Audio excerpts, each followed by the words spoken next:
Welcome back to my channel Success Teaching with Vlogs. Today I am going to discuss on the new topic narration. আজ তাহলে আমি narration নিয়ে আলোচনা করব। First of all, we will know what is narration. প্রথমেই আমাদের জানতে হবে narration কাকে বলে, narration কি। Whenever a person speaks something, it is to be stated in its totally within inverted commas. We call it direct narration.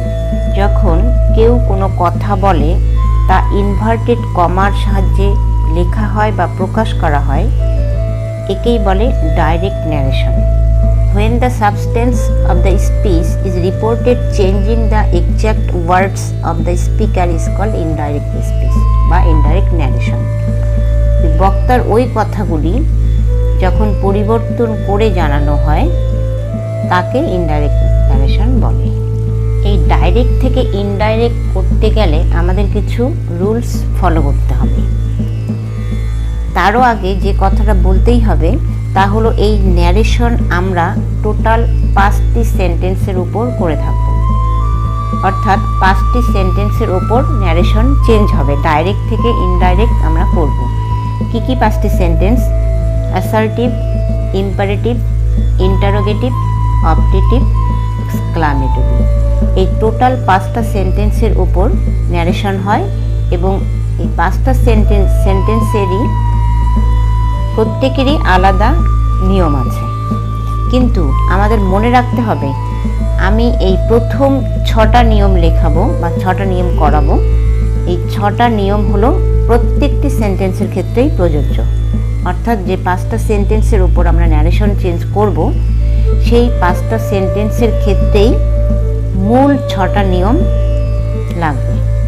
এই 6টা নিয়ম কিন্তু তোমরা কোথাও বা কোনো গ্রামার বইয়ে পাবে না, এটা হচ্ছে আমার একান্তই নিজস্ব।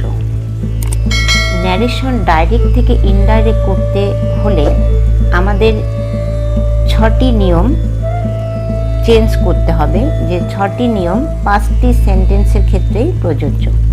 অর্থাৎ এই 6টা নিয়ম তোমরা কিন্তু কোনো গ্রামার বইয়ে পাবে না, এটা আমি আমার মতো করেই করিয়েছি। ফার্স্ট, রিপোর্টিং ভার্বটি যদি প্রেজেন্ট বা ফিউচার টেন্সে থাকে, রিপোর্টিং স্পিচের ভার্বটাকেও আমরা প্রেজেন্ট বা ফিউচার টেন্সে পরিবর্তন করব। তাহলে এখন জানতে হবে রিপোর্টিং ভার্ব এবং রিপোর্টিং স্পিচ। আমি একটা এক্সাম্পল দিয়ে বুঝিয়ে দিচ্ছি। She said, I have written a letter. অর্থাৎ এখানে রিপোর্টিং ভার্ব এবং রিপোর্টিং স্পিচ আমরা চিনব। ইনভার্টেড কমার বাইরের যে ভার্বটা সেটা হলো রিপোর্টিং ভার্ব এবং ইনভার্টেড কমার মধ্যে যে স্পিচটা সেটা হলো রিপোর্টিং স্পিচ। ন্যারেশন করাতে গেলে বারবার যে নিয়মগুলো আসবে সেখানে কিন্তু রিপোর্টিং ভার্ব এবং রিপোর্টিং স্পিচ কথাটা বারবার আসবে, তাই এই রিপোর্টিং ভার্ব এবং রিপোর্টিং স্পিচ বুঝতে অসুবিধে হলে পরে কিন্তু সমস্যায় পড়তে হবে।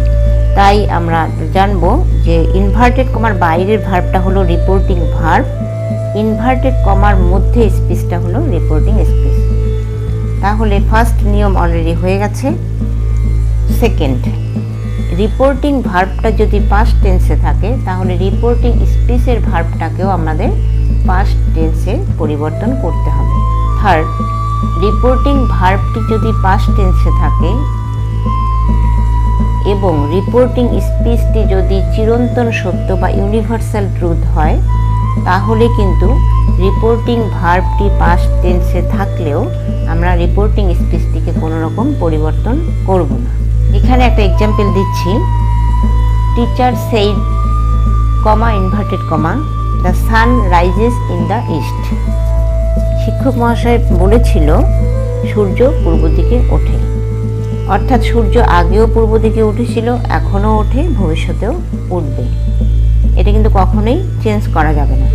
এখানে একটা লক্ষ্য করার বিষয় হলো রিপোর্টিং ভার্বটি কিন্তু পাস্ট ফর্মে আছে, কিন্তু আমরা যেহেতু রিপোর্টিং স্পিচটি ইউনিভার্সাল ট্রুথ তাই কোনো রকম চেঞ্জ করতে পারবো না।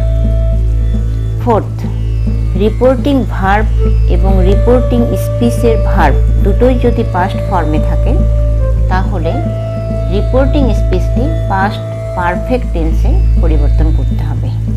নাম্বার 5, এই নিয়মটা খুব ভালো করে শুনতে হবে এবং এটা বুঝলে পরে ন্যারেশন করাটা ভীষণ ইজি হয়ে যাবে। রিপোর্টিং স্পিচের ফার্স্ট পারসনগুলি সব সময়ের জন্যই বক্তা বা সাবজেক্ট বা কর্তাকে বোঝায়, মানে যে বলে তাকে বোঝাবে। অর্থাৎ ফার্স্ট পারসন কোনগুলি সেগুলো কিন্তু আমি আমার এর আগের ভিডিওতেও করিয়েছি, আবারও বলছি যেহেতু ন্যারেশনে এগুলো লাগবে। ফার্স্ট পারসন হলো টোটাল 8টা। I, me, my, mine, we, us, our, ours. তোমরা প্রোনাউনের ভিডিওটা দেখলেই বুঝতে পারবে, ওখানে নাম্বারিং করে লেখা আছে, 1 2 3 4 করে দেয়া আছে। ওই 1 2 3 4 করে লেখানোর উদ্দেশ্যটাই হলো এগুলো ন্যারেশনে ভীষণভাবে কাজে লাগবে। তো আমি ফার্স্ট পারসনগুলো বলে দিলাম। তাহলে ফার্স্ট পারসন ইনভার্টেড কমার মধ্যে যেগুলো থাকবে সেগুলোকে কিভাবে চেঞ্জ করব? বক্তার নাম্বার ও পার্সন অনুযায়ী, বা সাবজেক্টের নাম্বার ও পার্সন অনুযায়ী, স্পিকারের নাম্বার ও পার্সন অনুযায়ী। অর্থাৎ যে বলে, রাম সেড টু শ্যাম, রামের নাম্বার ও পার্সন অনুযায়ী ফার্স্ট পারসনগুলো চেঞ্জ করব।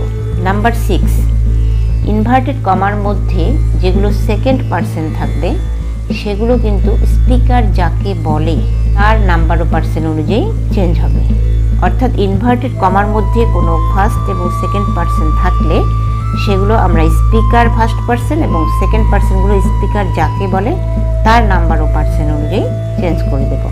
সেকেন্ড পারসনগুলো একটু বলে নিচ্ছে। সেকেন্ড পারসনও আমার প্রোনাউনের ভিডিওতে আছে, তবু এখানে বলছি। আবার 1 2 3 4 করে you, you, your, yours, you, you, your, yours. অর্থাৎ ইউ এর যেহেতু দুটো ফর্ম সিঙ্গুলার এবং প্লুরাল একই, তাই দুটো লাইনই একই হবে। এরপরে আসি যে 5টা সেন্টেন্সের উপর ন্যারেশন হয়, সেই 5টির মধ্যে ফার্স্ট ওয়ান হলো অ্যাসার্টিভ সেন্টেন্স। অর্থাৎ এতক্ষণ ধরে যে 6টা নিয়ম বলা হলো সেই 6টা নিয়ম কিন্তু প্রত্যেকটা সেন্টেন্সের ক্ষেত্রে প্রযোজ্য। আমি আগেও বলেছি সেই 6টা নিয়ম তো থাকবেই, অ্যাসার্টিভ সেন্টেন্সের জন্য আরও দুটো নিয়ম অ্যাড হবে। রিপোর্টিং ভার্বটি সেজ বা সেইড থাকলে আমরা টেল, টেলস বা টোল্ড বসাবো। অর্থাৎ সে থাকলে টেল, সেজ হলে আমরাও টেলস বসাবো, সেইড টু থাকলে টোল্ড বসবে। 2 নম্বর হলো ইনভার্টেড কমা। প্রত্যেক ক্ষেত্রে ইনডাইরেক্ট ন্যারেশন করার সময় আমাদের ইনভার্টেড কমাগুলো 5টা সেন্টেন্সেই তুলে দিতে হবে। তাহলে অ্যাসার্টিভ সেন্টেন্সে ইনভার্টেড কমা তুলে দিয়ে আমরা ওখানে দ্যাট বসাবো। ওই 6টা নিয়ম তো কমন এবং অ্যাসার্টিভ সেন্টেন্সের জন্য এই দুটো নিয়ম অ্যাড হয়ে গেল। এরপরে অ্যাসার্টিভ সেন্টেন্সের এক্সাম্পল প্র্যাকটিস করব। First, he said to me I have done the work for you. He said to me I have, এখানে ইনভার্টেড কমার স্পিচটা দেখো, I have done the work for you. এখানে আই ফার্স্ট পারসন এবং ইউটা হলো second person. আমি কি বলেছি, ফার্স্ট পারসনগুলোকে আমরা চেঞ্জ করব কিভাবে? স্পিকারের পারসন ও নাম্বার অনুযায়ী। এখানে স্পিকারকে মানে কে বলছে? হি। হি সেড টু মি, সে আমাকে বলল, অর্থাৎ হি হলো স্পিকার। তাহলে আইটা নাম্বার অনুযায়ী আই, মি, মাই, মাইন 1 নম্বরে। আমাকে যেহেতু হি এর নাম্বার ও পার্সন অনুযায়ী আমাকে চেঞ্জ করতে হবে, তাহলে হি তো আছেই, হি 1 নম্বরেই আছে, এখানে আর চেঞ্জ করতে হলো না। He said to me, said টুর পরিবর্তে কি বসাবো? টোল্ড। সে হলে টেল, সেজ হলে টেলস, সেড টু হলে told. He told me, inverted comma তুলে দিয়ে বসাবো দ্যাট। আইটা চেঞ্জ হয়ে হবে হি। কেন চেঞ্জ হবে বলে দিয়েছি। আমার 6টা নিয়মের মধ্যে হলো রিপোর্টিং ভার্বটা যদি পাস্ট ফর্মে থাকে তাহলে রিপোর্টিং স্পিচের ভার্বটিকেও কিন্তু পাস্ট ফর্মে করতে হবে। এখানে দেখো সেড টু আছে, তাহলে হ্যাভের পাস্ট টেন্স হলো had. He had done the work for you, কাকে বুঝিয়েছে? মিকে। কারণ সেকেন্ড পারসনগুলো স্পিকার যাকে বলে তাকে বোঝায়। স্পিকার এখানে হি বলেছে মিকে। তাহলে ইউ কিন্তু মিকে বোঝাচ্ছে। মি এর নাম্বার ও পার্সেন্ট অনুযায়ী চেঞ্জ হবে। ইউটা এখানে 2 নম্বর, ভার্বের পরে যদি ইউ বসে তাহলে সেটা 2 নম্বর। মি অলরেডি 2 নম্বরেই আছে, অর্থাৎ আই মি। এক্ষেত্রে আই হি বা মিকে আমাকে চেঞ্জ করতে হলো না। He told me that he had done the work for me. Another example, she said to me I shall give you my book. যথারীতি সেইড টুর পরিবর্তে টোল্ড হবে। She told me, inverted comma উঠে গিয়ে that I বোঝাচ্ছে শিকে, তাহলে she told me that she shall will, দুটোরই পাস্ট ফর্ম হলো উড। ওখানে রিপোর্টিং ভার্ব পাস্ট, তাই আমাকে এটাও পাস্ট করতে হবে। She would give me her book. Give এখানে কি ছিল, I shall give you my book. You বোঝাচ্ছে মিকে, তাহলে ইউ ভার্বের পরে 2 নম্বর, মি 2 নম্বর আছেই, চেঞ্জ করতে হলো না। She would give me my book. My কাকে বোঝাচ্ছে, মাই হলো ফার্স্ট পার্সন, কিন্তু কত নম্বর, আই মি মাই 3 নম্বর। তাহলে আমরা তো জানি ফার্স্ট পার্সন যেখানেই থাকুক না কেন স্পিকারকে বোঝাবে, অর্থাৎ শিকে বোঝালো। শি এর 3 নম্বরে আমাকে যেতে হবে। শি হার হার, তাহলে she told me that she would give me her book, full stop. Next example, Rina said to Mina I go to your house. আচ্ছা, প্রথমে রিপোর্টিং ভার্ব চেঞ্জ করি। Rina told Mina, inverted comma উঠে গিয়ে হবে দ্যাট। আই বোঝাচ্ছে রিনাকে, অর্থাৎ স্পিকারকে, তাই রিনার নাম্বার ও পার্সেন্ট অনুযায়ী চেঞ্জ হবে। যখনই নাম থাকবে তখনই কিন্তু সঙ্গে সঙ্গে তার প্রোনাউন নিয়ে নিতে হবে। নামটা আমরা ওখানে ইনডাইরেক্ট ন্যারেশনে বসাবো না। রিনার প্রোনাউন হলো শি, তাহলে আইটা 1 নম্বরে, শিও 1 নম্বর, তাহলে শি গিয়ে বসবে দ্যাটের পরে। রিনা টোল্ড মিনা দ্যাট শি, গোটা প্রেজেন্ট ফর্মে আছে, ওখানে 6টা নিয়মের মধ্যে ছিল রিপোর্টিং ভার্ব, যেহেতু সেইড টু, সেইডটা পাস্ট টেন্সে আছে, তাহলে গোটাকেও আমার পাস্ট টেন্স করতে হবে। শি ওয়েন্ট টু, ইয়োর বোঝাচ্ছে মিনাকে, এক্ষেত্রে ইয়োরটা 3 নম্বর। মিনার যেহেতু নাম তাই তার প্রোনাউন শি নিতে হবে। শি এর 3 নম্বর হলো হার, হার হাউস। অর্থাৎ Rina told Mina that she went to her house. So what have we learn today? আমরা আজ তাহলে কি শিখলাম? 6 general rules or 6 main rules of the narration change. Narration চেঞ্জের যে 6টা মেইন নিয়ম, and narration change of assertive sentence, এবং অ্যাসার্টিভ সেন্টেন্সের কীভাবে ন্যারেশন চেঞ্জ করা যায়।